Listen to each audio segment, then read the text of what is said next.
Welcome to Sunday.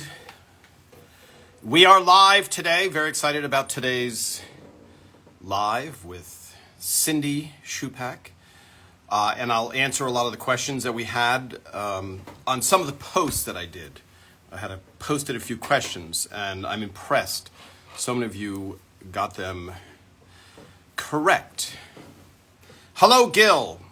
Hello, Cindy. Hello, everybody. It's so good to join the Raymond family on this Sunday. Hello, Roger in Nashville. So good that all of you are saying hello.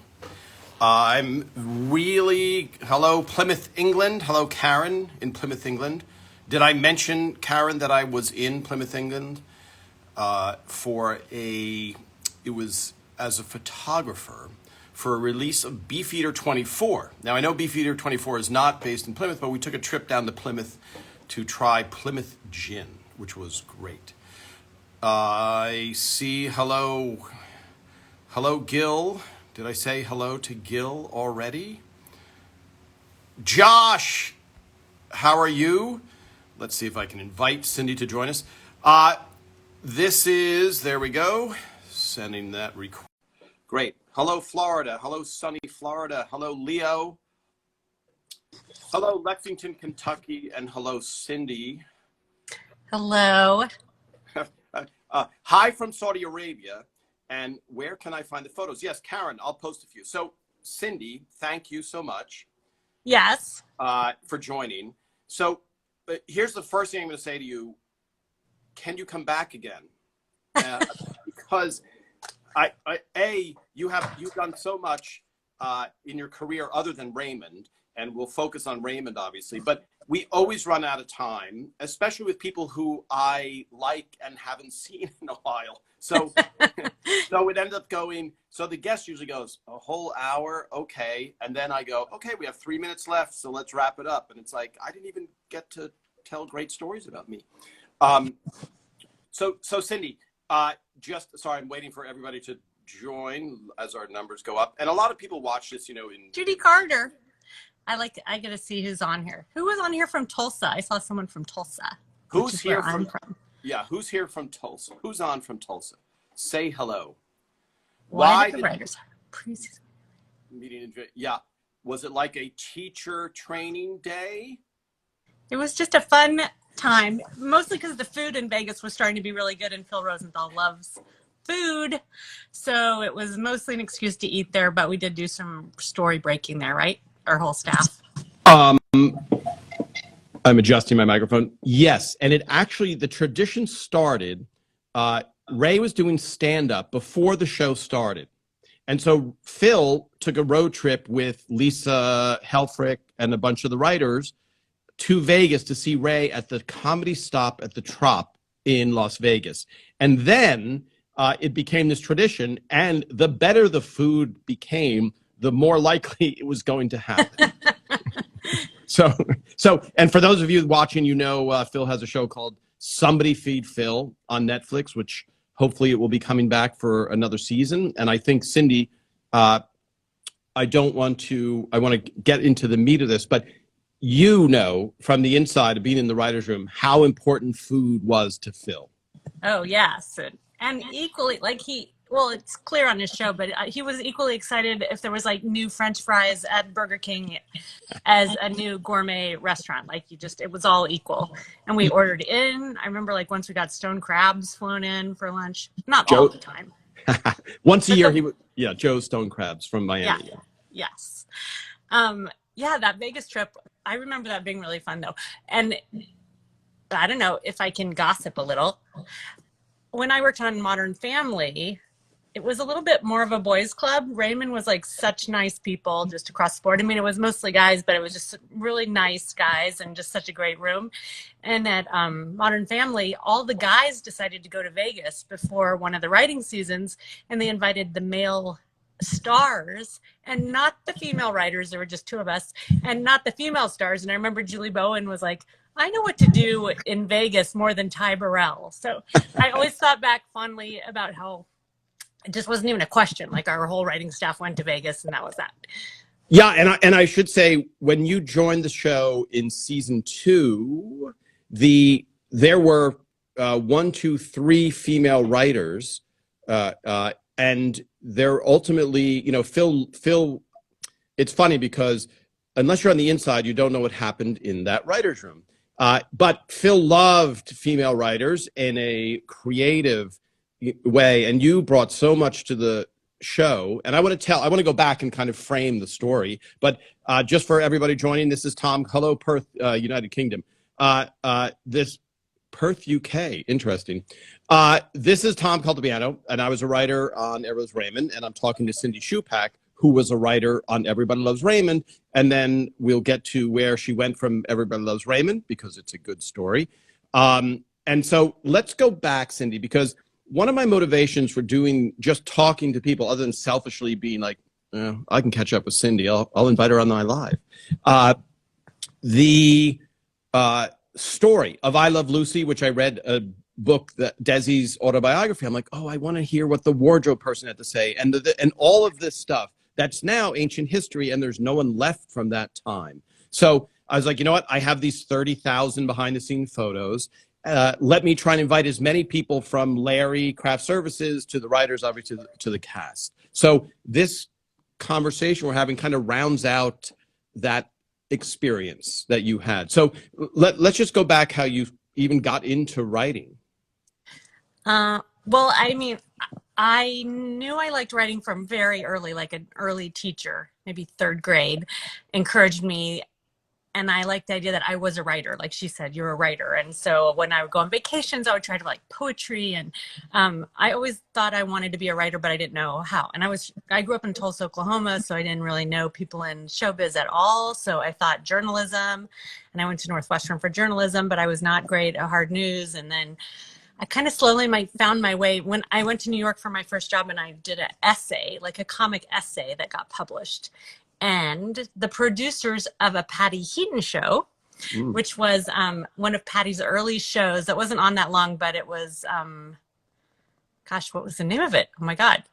It was like, I can't believe I can't remember. I'll remember in a second, but it was like a morning news show with Linda Lavin and Patty. Oh, okay. Someone will look it up and write. And Please do. Let me just stop for a second, just because we have such a global audience. So when Cindy's saying she grew up in Tulsa, Oklahoma, it's in the middle of the United States. And so the idea of getting into show business or being a writer there is so abstract that it's not. So if you grew up in New York and LA, it's like, oh yeah, three of my friends' fathers are writers. So you just go. Okay. So now I knew no one doing it. I had nobody in my family that was connected in any way, but I knew I wanted to write. And then, so I wrote this comic essay, because I just sent in this comic essay to this magazine, New York Woman, and a producer of what became the pilot, Patty Heaton's pilot with Linda Lavin. I think it was called Room for Two. And she said, you should think about sitcom writing. So they let me like sit in on the pilot. And I didn't know if I was supposed to be like collating scripts, or I didn't understand what punch up was at the time, which punch up was like adding jokes, but I didn't really, I was so new to it. Like I had just weeks earlier, I think, snuck onto the Warner Brothers lot to try to see filming. And then suddenly I was like in a writer's room on the Warner Brothers lot. But so that being in that writer's room for the pilot of Room for Two was my first experience. Wow. So who was in that writer's room? It was Wendy Goldman, and she was creating it. She and Rick Kellard and Wendy's husband at the time. Like, I don't know who the other writers were, but it was also like at Raymond, almost all the writers had been stand-ups so we're just totally comfortable kind of throwing out jokes and performing and pitching just the word for like, saying ideas out loud. Yes. And it's a different, just for people who want to be writers, it's a different skill set. And it's a weird thing, because I often think, okay, would Hemingway be good in a room where he has to throw out? Like, who knows? Yeah. And probably not. And who cares? Because he's a great writer, not to compare you and Hemingway or you and Shakespeare, but it's a completely different skill set. Oh, sorry. No, that's not true. It is, though. I was very intimidated at first, and it took me a while. I took I think Judy Carter's on here. I took a stand-up comedy class with Judy Carter to just try to get used to throwing out ideas and sort of premises and just get used to whether things I thought were funny to other people, I guess. Right. But anyway, so that was the beginning. I got that. That was my introduction. And then I met Phil Rosenthal, who's one of the first people I met in Hollywood, because I was friends with this guy, Mark Katz, who's friends with Phil's brother. Right. And so when I first came out here to do that Room for Two thing, I remember my friend Mark, we went over to Phil's house, and Phil talked to us for hours about how great Sushi Nozawa was, and we were confused. We thought we were getting dinner there, but we weren't, but he was just talking about food. And it was kind of a weird evening because I didn't know him well. But anyway, I told him I was helping on the show, and he's like, you needed to, his advice was like, take a class. Like, you wrote an article. That's not going to get you there. You need to take a class. So I ended up taking a class that was taught by Ellen Sandler. And then afterwards, she at UCLA Extension, and then she asked me to be a writing partner. And we worked together for about 7 years. And the last show we did together was Everybody Loves Raymond. Nice. And I just want to go back. How did you end up in LA? Well, I was at the time dating a guy. We got married who had worked at Drexel Burnham, and it went under. And so he was wanting to move to LA. And then I published that article and got the call from these, from the people who created that Room for Two show. And they said, think about sitcom writing. So kind of came at the same time and moved out there. So then that guy later realized, my husband, that he was gay.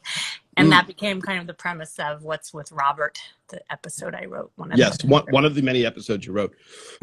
Sorry. And there were a question about what episode you wrote, but I just want to go back just for people watching who do want to try and come to Hollywood, especially, I get private messages from like parents and stuff.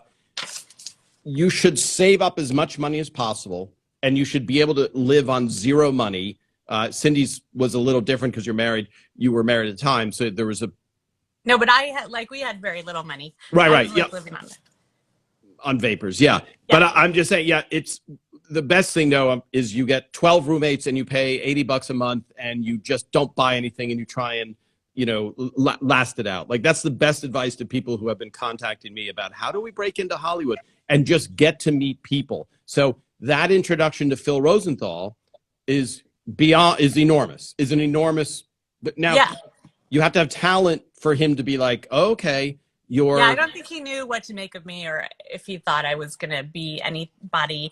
But then later when he was working on Coach, I ended up after just basically trying to make a good impression at whatever show I was at and trying to do our best writing no matter what the show was. Because Raymond was like my first, maybe I guess Coach was my first kind of good show. Other shows I'd been on were kind of negligible or just on a few seasons or I don't know. So when we got, my writing partner and I ended up working on Coach with Phil and Alan Kirschenbaum, and that's how Phil got to know us and then brought us over to Everybody Loves Raymond. Okay. Somebody asked how Patty was. I just remember her being really nice and really funny right from the get-go. Yeah. One of my first Hollywood stars. I was going to go to your first day of work at Raymond, because there's that first moment of, oh, this is the production office, and now I'm going to see Patty for the first time. And do you remember, was it a table read the first time you saw Patty? I'm wondering if I even reminded her that I think I might have reminded her I had been in the Room for Two, on that pilot, just around for it, but I'm sure she didn't remember me from that. But I was there Phil invited a few friends, and Tom, you must have been there because of Ray, to the pilot table read. I was actually living in New Jersey at the time, and this is a very funny side note. I had, in your comedy career, you look forward to these big bookings that pay your rent. Okay. So I booked Catch a Rising Star. I had Catch a Rising Star booked for that period. And I'm like, I can't afford to miss my week at Catch a Rising Star for the pilot, because I couldn't afford airfare. It was really, and so Ray, it's the only thing I didn't go to. So Ray, the pilot, because Ray and I worked on the pilot to try and do what ultimately became the Rayifying of scripts that we called, where Ray just kind of put stuff more in his language, which nobody can do but Ray, And so I didn't go to that because was that table read that rehearsal at his house or was that the one No, at it a was the studio? actual one at the studio Okay. where the network and studio execs come. So I saw the whole cast read it. It was a really funny reading. I mean, you're partly there as the writer's friend to just laugh so that the studio Right. understands it's funny, but it was easy to laugh genuinely. That whole Fruit of the Month Club run was like brilliant Killed. from the beginning. And I remember Ray on the set, like, because their kitchen was like messy always. That was part of the idea, is it looked like a real house. I Right. remember he said something like, how are the cameras gonna like see me in here? He was just confused, like how he was just too busy. And I remember for one of the first episodes Ellen and I wrote, we had something in there like Ray drinks coffee, takes a cup of coffee, and he was like, I don't really drink coffee. And then Phil said, at some point you have to act, Ray, because it was so much based on his life and his persona. But he's become such an amazing, he became an actor really quickly and was so good right from the get-go. Yeah. But now he's so good. Yeah. That was Coffee. That was season 2. And Ray was like, I don't drink coffee. And Phil's like, well, pretend to drink coffee. and as a funny thing, because Ray was already very good, we're now at the beginning of season 2, so we know the show's going to be on the air. Ray's like, I guess at some point I have to learn how to act. Oh yeah, it was Ray that said that. You're right. Yeah, Ray said it. Yeah. So then, and the beauty of the live, Cindy, is we can go back and answer questions. The downside is I will be interrupting you to answer occasional questions. No, I'm like looking at the questions. There's some good questions. I don't mind just answering questions. Great. And by the way, so many people are like, you should get X, Y, Z, requesting, like, you should have Patty on, which I've texted with Patty a bunch to try and figure out a date. I first contacted you, I think, in September or October, and you're like, hey, I would love to do it. Text me in March. And I was like, okay. I mean, I knew you were developing and writing and all this stuff. And even when I just touched base with you this week, you're like, I still have to finish the script, so I'll talk to you Sunday. So I really appreciate it. But, people have these really busy schedules and they have to take an hour out on their Sunday. And you also have to be like, okay, let me put makeup on and let me try and get my thoughts. And do I want to talk about myself? Look like this all the time. Oh, you look great. No, I know that. That's you. I was going to say rolling out of bed, but that sounds, So now your first, sorry. I want to go back and answer Karen's. This is a great thing. It's quite remarkable, I think, with so many writers that the show was kind of seamless, quote unquote. I mean, you would think that there were only a handful of writers, if you understand what I mean. Yeah. And Karen, I think what you're saying is, here's Cindy, who grew up in Tulsa, Oklahoma. Here's Tom, who grew up in Jersey. Here's, we talked to Tucker. I talked to anybody who's on Instagram who wrote on the show. And I think unifying thing was Phil's voice and Ray's voice had real clarity. So a lot of shows, the showrunner, which is the Phil Rosenthal in this case, they leave after a few seasons. So sometimes you'll see a show that you go, wow, it's just not as good as it used to, or you go, what happened, And so rarely do you have a show where you have the same showrunner from beginning to end. So even on Seinfeld, Larry David left. I think he wasn't there for maybe 2 or 3 seasons, So I think that's what it is. And also, it's an testimony to Cindy's writing ability. For example, Cindy comes in, she's single. Because I want to get to that, because you and I were some of the few single people in the writer's room. You're single, but you also have to think as a 70-year-old mother, grandmother, etc. Right? And that's where you just drew on your, the family stuff. Well, I was going to answer. I mean, on a lot of this stuff, but I mean, definitely family dynamics. And one thing about Raymond that I was thinking, because I just rewatched a few episodes and getting ready for this to try to remember. It was such a clear show from the jump, because Phil and Ray connected on family stuff and sense of humor. And even though Ray was Italian and Phil was Jewish, they just created these very distinct characters. So it was so fun whenever you thought of a premise to figure out how it would affect everybody. And the show was so well constructed that like the tiniest little thing would just snowball into, how Marie and Frank would react, and then how Patty would react. And they were such clear, good characters that it was really, it's not like it was predictable, but you just kind of could visualize and hear it. And I think even if it was great Phil stayed with it, and it's a better show, obviously, because of that. But it was such a clear show that it was kind of a pleasure to join as a writer, and you could just jump in and know if you have a good sense of like listening to it and understanding how the stories evolved, you could write it pretty easily. It was just fun to write. Right. And right. So the well-defined characters, and I think I was talking to Mike Scully a long time ago when he was on, not Community, but it's the Amy Poehler sitcom. Yeah, Parks and Rec. Parks and Rec. And they had to, after the first year, they were trying to feel out the definition of the characters. So on Everybody Loves Raymond, you knew, if you read, Cindy Chupack, when you're writing on Raymond, if someone sent you a script for Everybody Loves Raymond, you would read it and go, Frank would never say that. Marie would never behave that way. We know those characters. And now, after it aired for 9 years, and now 20 years later, the audience who's watching, they know the show. You know what I mean? You know what the character is going to say almost before they say it. Yeah, I was just rewatching one of the first ones I wrote was The Gift in season 2, and it was where it's Frank who just, and you know from the pilot like how hard it is to buy for them, and Ray eventually competing with Robert ends up Robert gets this stupid little remote caddy, but that Frank's thrilled with, and then Ray gets this aquarium because he remembers that at this restaurant they go to that Frank likes looking at the aquarium, and then a fish dies. Anyway, but the moment where the aquarium comes over, there was like, it's Frank sitting there looking at the fish, and then Frank moves and you just see Robert through the fish tank, and he doesn't say anything, and it holds on him forever. Yes. He's so annoyed that his, little remote caddy has been upstaged once again by Ray. It was just a great moment. And because you know him so well and you know the family dynamic, you could just hold on that moment and know what it meant to everybody.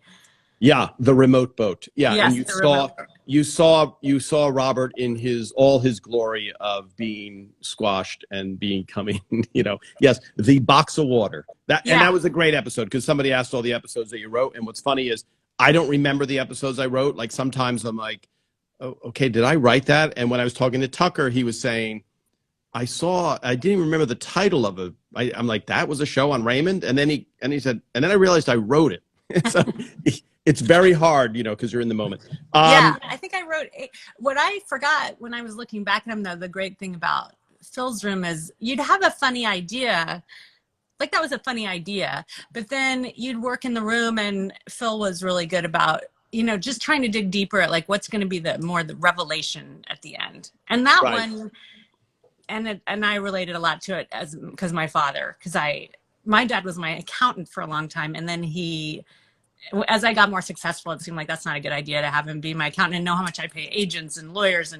And so I switched accountants, and it was almost like breaking up with my dad. That episode, the aquarium was, what eventually is revealed is Frank was just upset that his son was like, that you could spend that money, and how's that supposed to make me feel that you're more successful than me and all that. So it got to this deeper, interesting place. And they almost all our best episodes. I mean, most of the episodes did, which was one of the great things about the show, I think. Yeah, it starts with a teeny thing, and then it spun into a much, much deeper thing, which reminds me when, and I'm like, I don't remember how it came about, but the episode that we wrote together with Steve Scrovan called 6 Feet Under, where Ray finds out he's shrinking. And I remember, I think I came up with the premise of him shrinking, but I don't remember.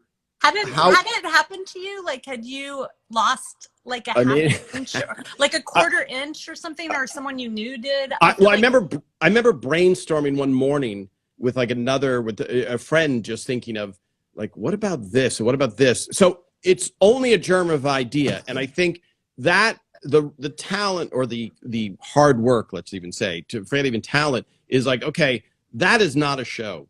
Ray is Shrinking is not an episode. And that's why, Cindy, as a writer, there's so many times when, Cindy, I had a fight with my boyfriend and it was about sake. And you're like, okay, you can have that if you want. You're like, okay. And so on that 6 Feet Under, where Ray finds out he's shrinking and in fact he's he's worried about dying. And I'm like, okay, I remember we wrote that and we took it to a deeper place, but I have no recollection other than me, you, and Scro being a perfectly smooth writing machine. Like we had no problems. Yeah.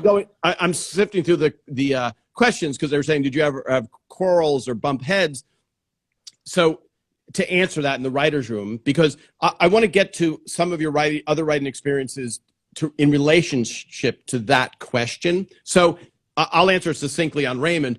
Yes, there was creatively Phil was looking for arguments. Phil was looking for, tell me why Marie should go this way. And you would pontificate and Phil would sit back and listen, versus in other writers' rooms where I've been, where they're just like, we're doing this, and you want to go, what if they're like, no, that's what we're doing. You're like, oh, okay. And that creative argument really led to some of our best episodes. Yeah, that was a good thing. Well, first, Phil came from like the Norman Lear school of bring your experience. So another episode I wrote, Driving Frank, that totally came from my sister had decided that my dad, who has always been a terrible driver, shouldn't be driving her kids. Like he could kill us, but it wasn't fair to kill her kids in the car. And then what that brought up, as we talked about it in the room, was, Ray's feeling about his dad getting old and coming to terms with that. And same with 6 Feet Under. I don't know if it was a deeper place we got to, but somehow we got from there to Marie saying like, well, the point is to be organized. And she pulls out like their joint plots. And we had the idea that, I can't remember whose idea it was originally, that like Frank had sold his adjoining plot. But that turned out to be my favorite part of that episode. And it wasn't really the point of it necessarily, but it was kind of one of the best. Tangents. Yeah. Frank sells his side of the dual plot, and Marie discovers this. And when Marie opens it up, she's like, here's our box. You've always been trying to leave me. And he's like, till death do us part, Marie. After that, you're on your own. Yes. And he goes, look, if you go first, I win. And if I go first, yell all you want. Yeah.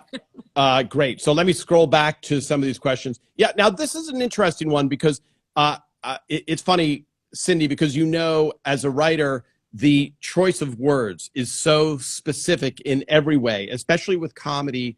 The big difference between funny and not funny is it could be one word, it could be one, so I'm going to read this. So I got to scroll back to this question.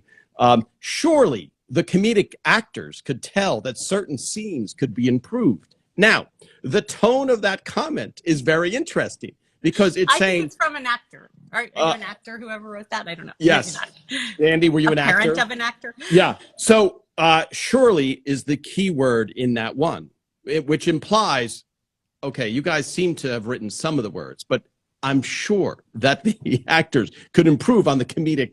And the truth is, in some ways, obviously, yes, because if Patty or Brad or anybody had a better idea, the show wins. Everybody wins. Cindy puts her name on a script, and if Brad Garrett comes up with a hysterical line in the script, when people are at home watching, they go, Cindy, I saw that script you wrote. It was hysterical. Now, knowing that, and I think this is a surprise for a lot of people watching, a lot of people think the show kind of gets made up as they go along by the actors. So they're shocked that Patty drops the turkey 3 times is in the script.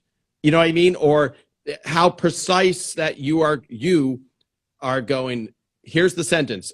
Well, Raymond, ... I think ... I may be, all of these things are so precise. Now, in the case of Raymond and in the case of plays, the word is the king, but in other areas like film, perhaps not necessarily to the point where they go, how is there a writer on the set? Who let a writer on the set? Well, there's different, like, Judd Apatow kind of famously gets really comedic improv actors and they riff a lot and then it kind of grows out of that. And Larry David, there was like an outline and they would just know where the scene was headed and riff. But yeah, most shows I've worked on are pretty precise. But I will say on this one, it was kind of a revelation to me that, because the one thing that you did in a show like this often try to improve on the night of the filming was the blow to the scene, the last line of a scene. Right. And Ray would try a bunch of different things, and it also kind of kept the audience on their toes because then they could hear, they would hear something they didn't hear the last time we did that scene.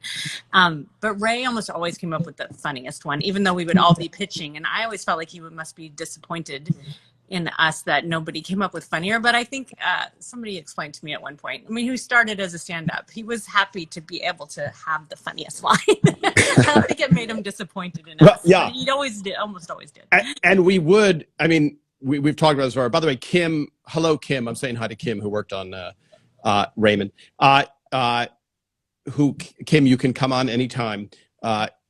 It's sad, by the way, there's a technological barrier. Like Steve Scrovan is not on Instagram. So I'm like, Steve, just come on so I can interview you.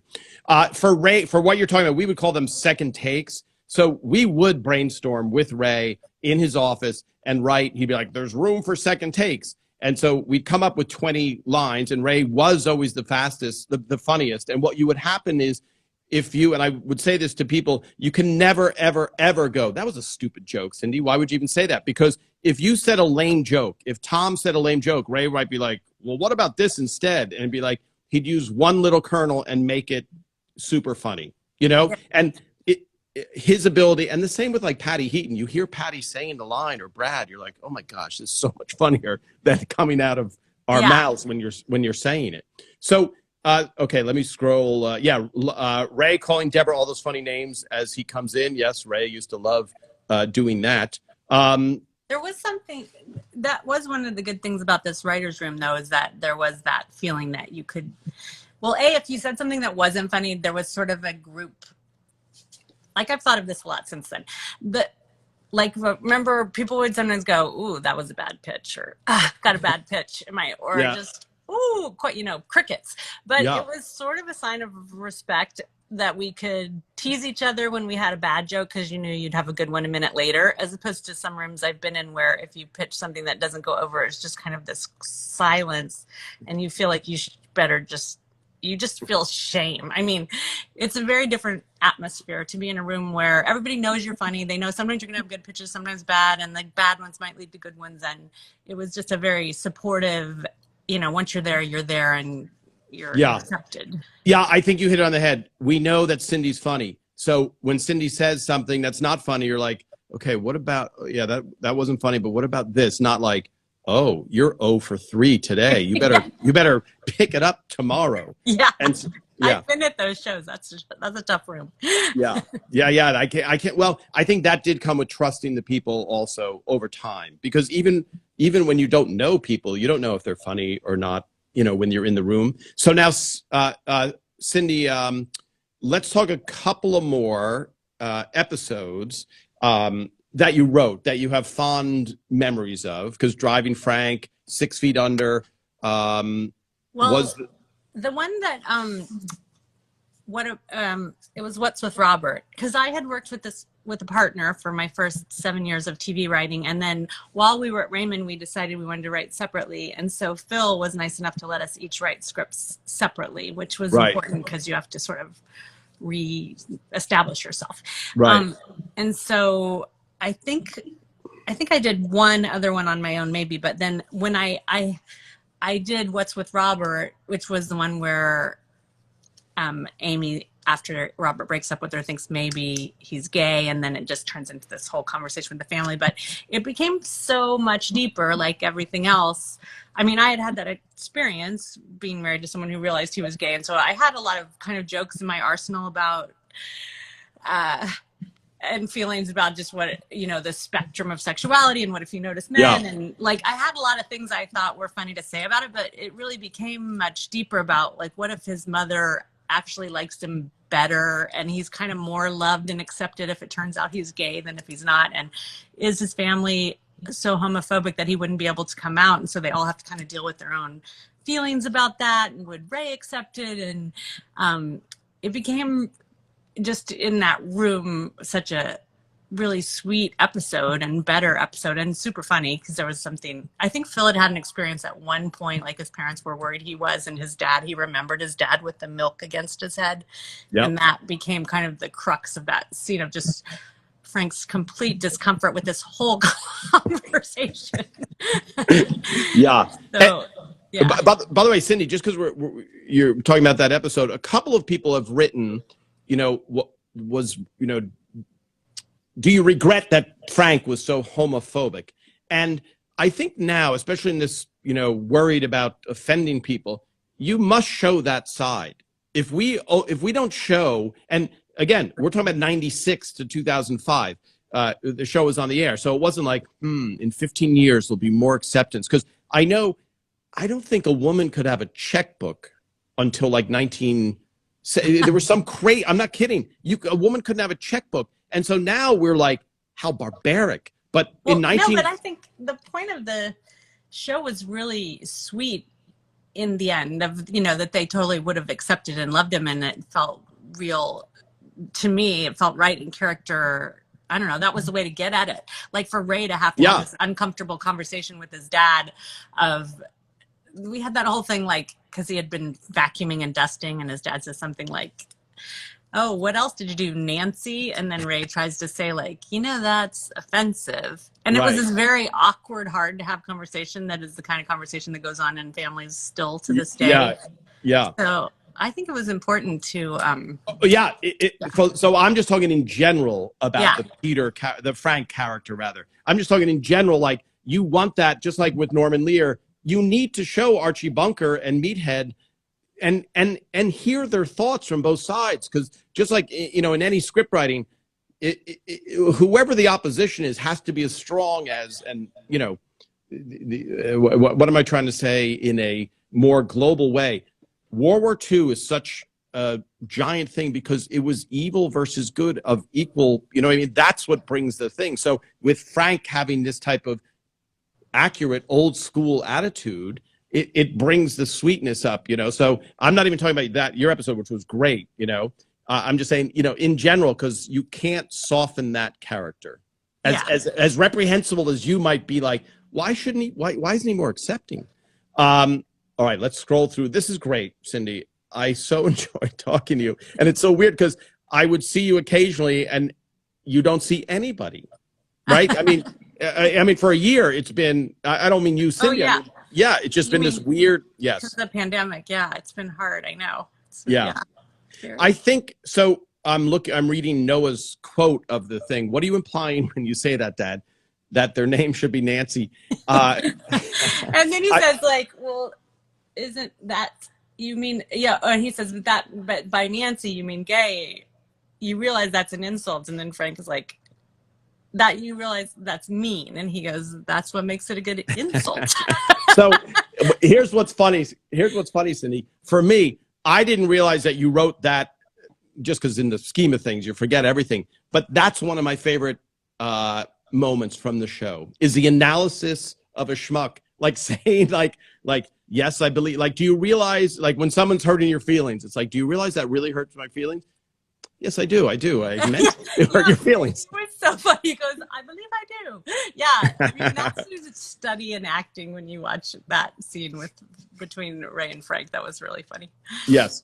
And now, do you remember, Cindy, before, because I want to get to the, I think you and I sat next to each other during season 4, I think, or 3, maybe? I was there season 2 and 3, and then I came back season 4 to freelance that episode. Okay, great.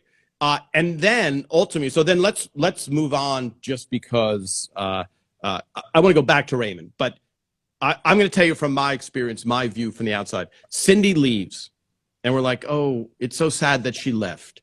But she, like, I was single, you were single, so I remember thinking, oh, the show she's going to write on, I think it's probably it makes more sense, because at that time you were still writing articles, and you were writing articles about, and I remember I would give you dating advice. I don't know if you remember that. No, I remember, like, I quoted you in some, because I had I wrote various columns on dating for Glamour. Yeah, but I don't even mean when you interviewed me for the magazine. I mean, there was a guy you dated, and I said, Cindy, say that. And I'm like, I feel like I'm giving you the playbook from the other side, and it's bad. And you were like, oh, here's how it went. The next day I was like, oh, interesting. Yeah, exactly what I thought, But the show you ended up going on to was Sex and the City, right? Mm-hmm.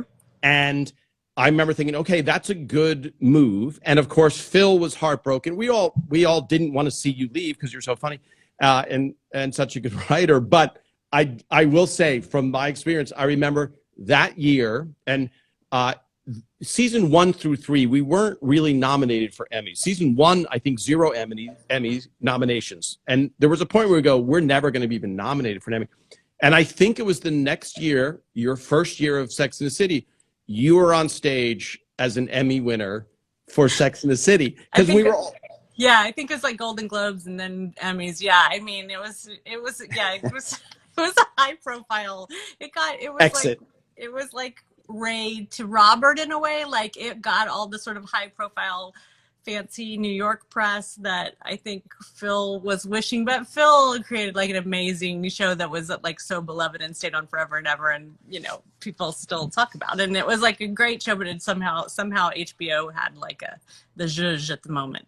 Well, Sex and the City was, not to be funny, a sexy show, and so Everybody Loves Raymond didn't. There were few magazine covers. There were few. You know, it's not groundbreaking. It's nothing. It's this old. It was classic. Yeah, it was classic. But Sex and the City was the hottest show in the world at that point. I mean, it was. It wasn't though. When I left, somebody said, "I'm not working on the new one. I'm doing a new pilot right now, so I couldn't." But on the reboot, when I left, so I had worked on really, like I said, not great shows for the longest time. Then I got on Coach. Then I finally got on Everybody Loves Raymond, which was a show people had heard of, my family had heard of. Like it was going to be on for full seasons, which is like the plum job because you know that you're working a whole year, and it was just a great place to work too. It was known around town as a great place to be, like a nice room and good hours. And so when I thought. But then Phil, like I said, he let me write an episode alone. And then I had the opportunity, I was going to just spec a Sex in the City, which means write it and not get paid for it, and just write it as a sample of what I could do alone. And then my friend Jenny Bix was there and she was like, maybe you should try to freelance one. And Phil gave me permission to freelance an episode of Sex in the City while I was on Everybody Loves Raymond. And it was just like you said, it was so much everything I was living. I was exactly the age then that they were. I was like, 34 and they're supposed to be 34, and I was single again and I had been dating and writing about it. And so everything I wanted to talk about and talk to my friends about was what that show was writing about. And I was single, so I could just go to New York for filming of it. And so I freelanced a script and then they hired me, but they wanted to hire me. And I remember my family was like, why would you leave Raymond? That was like such a good show. And nobody had really heard of Sex and the City then. It had been on 1 year and it was a little cable show. So, and it was less money and definitely less security. It was kind of a big leap of faith to go. And I think it might have seemed stupid. It did seem stupid to my dad at the time. The accountant. Yeah. And I think a lot of other writers too were like, why would you leave Raymond? That was such a great place to be. And I loved all the writers and I loved writing it, but it just was like, maybe I was just very interested to try to write this different kind of show, single camera and about dating. And so anyway, it turned out to be, it was kind of it was like a win-win either way if I would have stayed. Yeah. Definitely changed my trajectory going there. Yeah. And from the inside, again, it's like Cindy left, she will fail. I hope, that she doesn't succeed. And then we all are sitting there, 8 months later with our tuxedos going, hey, there's Cindy on stage, an Emmy. I think, we got nominated maybe for 1 Emmy or something. So then let me just because I get into some of the nuts and bolts stuff on a multicam, I'm saying this for the fans, you're watching in front of a live audience and the show is taped from beginning to end in order, and you hear the applause and the audience is invested. So it's almost like when you watch it at home, only you're surrounded by 200 people. When you go to Sex and the City, it's now shot like a movie. It's called a single cam show, which means scenes are they are shot out of order. It could be the end is shot the first day. It could be this. And there's also a schedule of you're constantly running late every day, so the schedule slides later and later. So the last day of, let's say, a 5, and I don't know if you did 5 days, you might be shooting until 3 a.m. And so you might be out in a New York City street until 3 a.m. You've started the week at 8 a.m. and now every day there has to be a union, let's say 8-hour shut downtime or something like that. So you can't just start the next day. So the actors have to sleep and the crew has to sleep enough so that they're... Yes. But by the end of the week, this thing, unlike on a multicam, you're like, we just worked so hard, and now we're watching the rewards in front of a live audience, people just laughing hysterically, and we know that we've nailed it. So tell me just about that experience in Sex and the City, what that was like the first time doing the single camera. Well, I mean, I still to this day like doing something that scares me a little bit, and that scared me a little bit because it was very different. But there was you don't include this interview as right now. Okay. On Instagram live. No, so I think I was. I mean, I read as many scripts as I could. I watched as much as I could, and I tried to. And I had kept a journal of ideas, but the biggest difference, there were two big differences. I remember Michael Patrick King telling me, like, there's some voices from the network, like HBO will say, can you make this deeper or more complicated? But they really did not interfere. And Phil actually had a pretty good system, and people trusted Phil enough that there wasn't a whole lot of network voices, but there still was a lot more checks and balances at a network show. The execs would come to see run-throughs, and they would give notes, and not even just that, like at Raymond, even your best script would still change because there would go through a table draft, and there were so many funny writers, people would add jokes and stuff. So, but the freelance script I wrote, I went for the filming. When they started to read it, I was like, those are like my margins. Like that is the script that came off my computer. Oh my goodness. Nobody's done anything to this. Like suddenly I felt very kind of like vulnerable because it's like there's no one to blame if this doesn't go well. I can't say, well, that was what I wrote. But also it made you, and I think it made me anyway feel like, okay, this is, you can't just write something as a placeholder and know that there's going to be a room full of funny people that are going to make it better. Like this has to be great from the get-go. So it was good practice on that end to just be really responsible for what you wrote and take ownership of it. And so, the other thing that I got from Raymond and from multicam shows was hearing, felt like I could almost hear the audience laughing in my head, even without an audience, because we had been through such a boot camp of like seeing scripts, then sitting with an audience and hearing them, that you got used to, that's going to get a good laugh. That might get a little laugh. Like you sort of could guess. So I felt pretty confident writing, even though there wasn't going to be an audience, what was going to work or not, which is something that I think you just get from like the boot camp of doing shows with an audience. So then let me ask you this, because just on a multicam, we have it, I'm saying this for the audience also, you have a table read, there's like 30 people watching, you hear the laughs, and then you go back and you do a rewrite, which on Raymond was very little, but it only got better. It only got better every single day. So what Cindy's talking about is before the table read even, she would hand in her draft, and we, all the writers, knowing that this is going to happen to us as well, sit there and go, okay, this is unclear, maybe this is, I love this, okay. Phil goes, page 1. Anybody got anything on page 1? No, page 2. I have another line instead of this. Oh, that's really funny. Great. Now you as the writer are like, oh, this is awesome. There's nothing is falling through the cracks. Every single line is the funniest line anyone can think of. And then when we're seeing it on the feed, so it's a constant tweaking process. So on Sex and the City, they're reading exactly what you wrote. Now, does that go into a process of rewrite or no? Not very much. I mean, because there wasn't a whole lot. We almost never, scrapped things. It didn't happen that often at Raymond, but I've been on shows where you almost start, you do a whole new act or a whole new B story or something. We never did that. But tweaking lines, even like somebody would be like, okay, I have a line on page 3. I don't remember like a lot of like punch up. I mean, I remember sometimes after the table, Sarah Jessica would say, I feel like this is similar to what I played, or I think she would be a little smarter here, or she would have, we would tweak for those sorts of reasons to maybe make the story better and maybe find humor along the way. But it was pretty much, we did the same thing we did at Raymond, where we broke stories together. And that would be where a lot of really great jokes came, and they weren't all from you. So when you were talking about the story, people would have ideas, and if you were going to write the script, you would write down, or the writer's assistant, you would try to write everything you thought was funny and make sure to have that in the script. So you had the benefit of all these minds.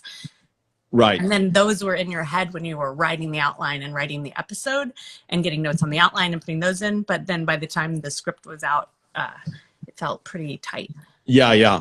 And I think I'm going back to one of the questions that someone asked before. On Everybody Loves Raymond, at least, their individuals writers wrote every script. So in other words, Cindy would write a script by herself. So you would have this collective initially, like, let's break the story, meaning let's figure out what the story is. And then Cindy would have to write a 2-page, let's say, outline. Then once that's signed off on, Cindy 100% writes that script. And then it goes into the writer's room. So that's on Raymond, at least, because I know on other scripts, the showrunner would put their name on every single script. But if you see written by Cindy Chupack on Everybody Loves Raymond, chances are most of that is what Cindy wrote, with the exception of some jokes, you know. Right. So that just off of that question. I'm always surprised when somebody asked. I wrote on Sex and the City from the second season to the end, so I joined them mid second season. But I think what you were saying, I'm always surprised when random people pay attention to who wrote an episode. Like, I've had people say, oh, you wrote some of my favorite episodes of that. And I'm like, who's even reading that other than my parents? But I love that people do. By the way, I always assume, nobody cares about the writer. And I'm not saying that in a woe with us thing, but you want to meet Humphrey Bogart. You don't want to meet the people that wrote Casablanca for the most part. You know what I mean? You want to hang out with Humphrey Bogart and Ingrid Bergman. But I was once buying some random thing, like at a Radio Shack, and I gave him my credit card, and the guy was like, do you write on Everybody Loves Raymond? And I was like, I do. And he's like, I go, how do you know that? He goes, I see your name in the credits. And this was like season 4 or something. This wasn't like, I've been watching it for 15 years, and it's a long name. So yeah, I'm always surprised also. And I guess there's people that are fans of writers. I haven't met any, but nice. I'm sure they are. Every once in a while. Somebody asked how long it takes. I mean, when we were in a crunch, we would sometimes, the outline is what took longer, at least on Sex and the City. Sometimes we had like a week to write, or maybe a little longer to write an outline, and then the script. I mean, that was a 30-minute script. You could do it, the whole thing would sometimes take like 15 days but there was a lot of time in the room breaking the story to make it good first. So at Raymond, like in a crunch on a show, I feel like sometimes you could turn a script around in 2 days if you had to, but it wasn't preferable. Yeah. Oh boy. On Raymond, because you would, just for people watching, on the Raymond timeline, when Cindy said for the most part on Raymond, a script didn't get thrown out. There were some, which is true. There were some shows, like I heard on other sitcoms with other stars, they would throw out 10 scripts, and all of a sudden the writers would have to stay up overnight and write a script. So Phil, who had seen everything, was like, let's be way ahead. So we would write a script over the 2-month hiatus in the spring. So it kind of stunk, because you're like, I don't want to think about writing, but you're like, but I have to hand in a script June 1st. So on Raymond, you have 10 scripts to start the year. That was so smart, yeah. Yeah, so you're already so far ahead, whereas other shows, you would be like, okay, June 1st, let's start breaking stories. And now you're barely finishing scripts when the show goes. And the train is leaving the station, so you have to produce a show. So you can't, So on Raymond, we took a long time to write scripts. And people, when I wrote on other shows, people are like, how long do you take to write a script? Because I would think about so many thing, you know what I mean? And to be like, why? And I remember people saying, I write a script in like 4 days. I was like, oh, okay, good for you. I know, it's never impressive. No, I like that I thought that was really smart of Phil, because I've been on shows where they feel like you're supposed to be in the room all the time, and if you're writing a script, you write it at night and on the weekends. And it felt like, what's more important than the script? Like, let writers go off for 2 weeks. And I think on Raymond we would go off for 2 weeks, right? Something like that. And you had like 2 weeks to write the script, but you didn't have to do anything else during that time. So you actually could focus on the script, which is, nothing's more important than that. Yeah, and I think, just for those who want to get into writing, if you've outlined it, by the time because the trap is to be like, I'm going to write this funny line for this. If you outline it and know the actual story points, the characters are dying to say something. All the dialogue is popping into your head. So by the time you're writing the script, it's really just filling in the dialogue from the story points. Right. That get you from, and so that's the easy. So breaking the story might take 2 weeks on Raymond to get the story right. So the actual sitting down and writing, Deborah says this, oh, then Ray says this. That's almost secondary. Yeah. Yeah. Right. It's the fun. At that point, That's the fun part. There's Well, nothing worse. when it's a good story, which it always Yeah. was on Raymond, because that was like the priority, is to make the twists and turns. Like you could tell the story of an episode and it was funny.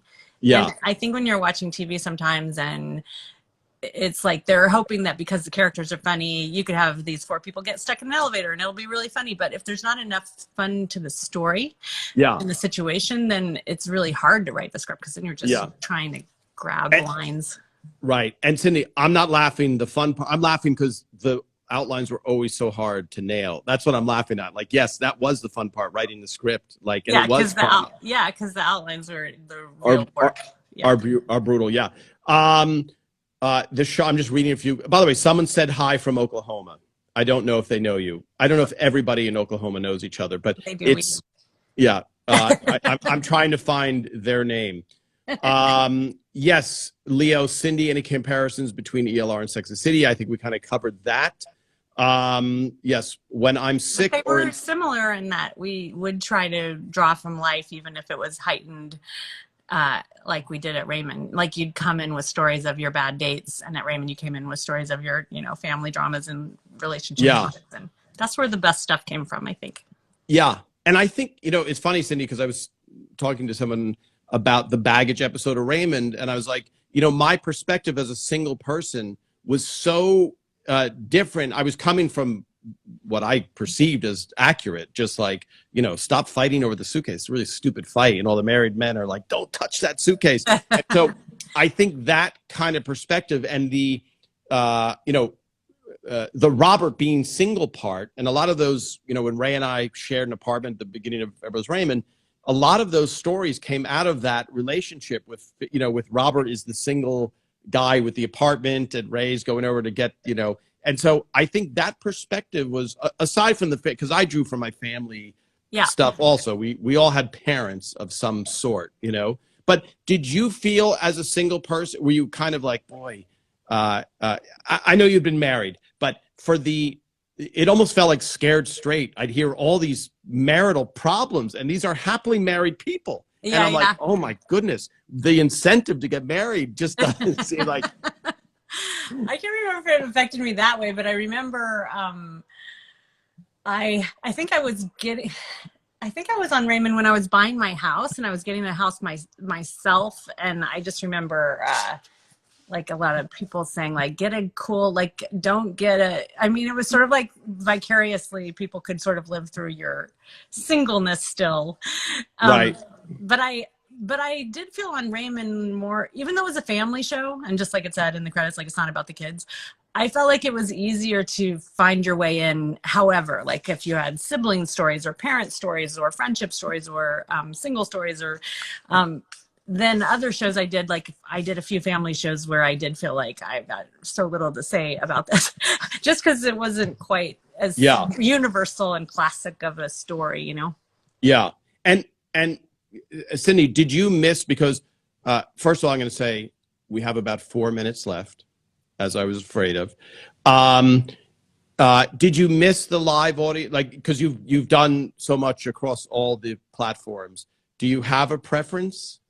I still prefer, I like single camera because I've only done that now. I'm doing a new pilot right now with Sarah Cooper. That's an office show for CBS, but we're doing it single camera, and we're not having, a lot of single cameras still have a laugh track, even if they don't have a live audience, but we're not doing that because I do like being able to get sort of lost in a show and forget that there's an audience and just laugh on your own and have those awkward moments where there's just silence. I find that funny, but I did really enjoy that process of like the week and just the rhythm of the week of a live audience show and having the immediate laughter and and doing it in order. That's nice. And just, getting to see it almost like a play. That was, because doing it out of order, you kind of forget how the whole thing's going to flow until when you get it to editing again. And then let me just ask you, because I was talking to somebody who was going to direct his first episode of TV, and he walked in, he was on the Warner Brothers lot, and he goes to Clint Eastwood's office, and he goes, "Hi, my name is this, and I'm going to be directing. Do you have any advice?" And Clint Eastwood just said, "Always get more sleep than the actors." And The fatigue, did you notice that from the single camera, that at the end of the week, you're just, it's hard at 2 a.m. to be like, okay, let's get this line precise. No, just a little bit Yeah. more. Did that affect you at all, or did you find it?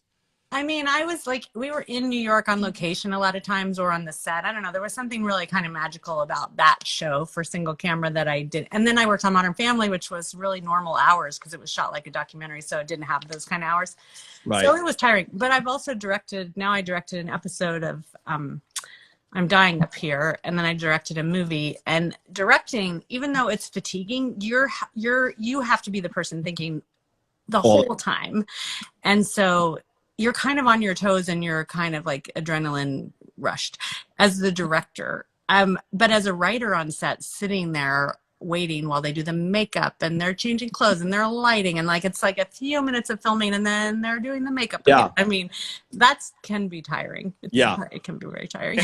And, Cindy, it's funny because Ray is going to be directing his first film, and it's so stressful and it's so much work. And there's this Hollywood thing where like, oh, you're good at this, then you should be doing this. Oh, you're good at that now, you should be doing this. And eventually there is stuff that some people should be doing, that you enjoy. Yeah. And it's also just, do you get pleasure from and you naturally gravitate towards that, Right. And so, but Ray and I were talking once, it looks so glamorous to be a movie star from the outside.